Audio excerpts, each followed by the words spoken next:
Hi ಎಲ್ಲರಿಗೂ ನಮಸ್ಕಾರ. ಬನ್ನಿ ಇವತ್ತು ಸಿಂಪಲ್ಲಾಗಿ ಸೀಮೆ ಬದನೆಕಾಯಿ ಪಲ್ಯನ ಹೇಗೆ ಮಾಡೋದು ಅಂತ ನೋಡೋಣ. ನಾನಿಲ್ಲಿ 2 ಸೀಮೆ ಬದನೆಕಾಯಿನ ತೊಗೊಂಡಿದ್ದೀನಿ.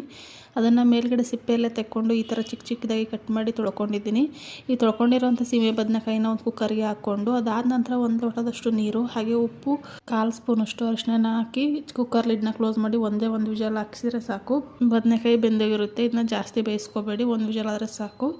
ಈಗ ಅದನ್ನ ಬೇಯಿಸ್ಕೊಂಡು ಪಕ್ಕದಲ್ಲಿ ಎತ್ತಿಟ್ಕೊಂಡು ಒಂದು ಕಡಾಯಿನ ಇಟ್ಕೊಂಡು ಅದಕ್ಕೆ ಒಂದು 4ರಿಂದ 5 ಸ್ಪೂನಷ್ಟು ಎಣ್ಣೆ, ಸಾಸಿವೆ, ಜೀರಿಗೆ ಹಾಗೆ 1 ಸ್ಪೂನಷ್ಟು ಕಡಲೆಬೇಳೆ, ಖಾರಕ್ಕೆ ಹಸಿರುಮೆಣಸಿಕಾಯಿ ಹಾಗೆ ಈರುಳ್ಳಿ, ಕರಿಬೇವನ್ನ ಹಾಕಿ ಫ್ರೈ ಮಾಡ್ಕೊಂಡು ಸ್ವಲ್ಪ ಅರಿಶಿನ ಪುಡಿನೂ ಸಹ ಹಾಕಿ ಬೇಯಿಸಿರೋ ಬದನೆಕಾಯಿನ ನೀರೆಲ್ಲ ತಗೊಂಡು ಬರೀ ಬದನೆಕಾಯಿನ ಮಾತ್ರ ಇಲ್ಲಿ ಹಾಕ್ಕೋತಾ ಇದ್ದೀನಿ. ಅದನ್ನ ಹಾಕ್ಕೊಂಡು ಅದಾದ ನಂತರ ಸ್ವಲ್ಪ ಕೊತ್ತಂಬರಿ ಸೊಪ್ಪು ಹಾಗೆ ಕಾಯಿ ತುರಿನ ಸಹ ಹಾಕಿ ಮಿಕ್ಸ್ ಮಾಡಿ 1 ಸ್ಪೂನಷ್ಟು ಸಾಂಬಾರು ಪುಡಿನ ಹಾಕಿ ಮಿಕ್ಸ್ ಮಾಡಿಕೊಂಡು ಒಂದು 3ರಿಂದ 5 ನಿಮಿಷ ಲೋ ಟು ಮೀಡಿಯಂ ಫ್ಲೇಮಲ್ಲಿ ಇಟ್ಟು ಬೇಯಿಸ್ಕೊಂಡ್ರೆ ಸಖತ್ ಟೇಸ್ಟಿಯಾದ ಸೀಮೆ ಬದನೆಕಾಯಿ ಪಲ್ಯ ರೆಡಿ ಆಗುತ್ತೆ.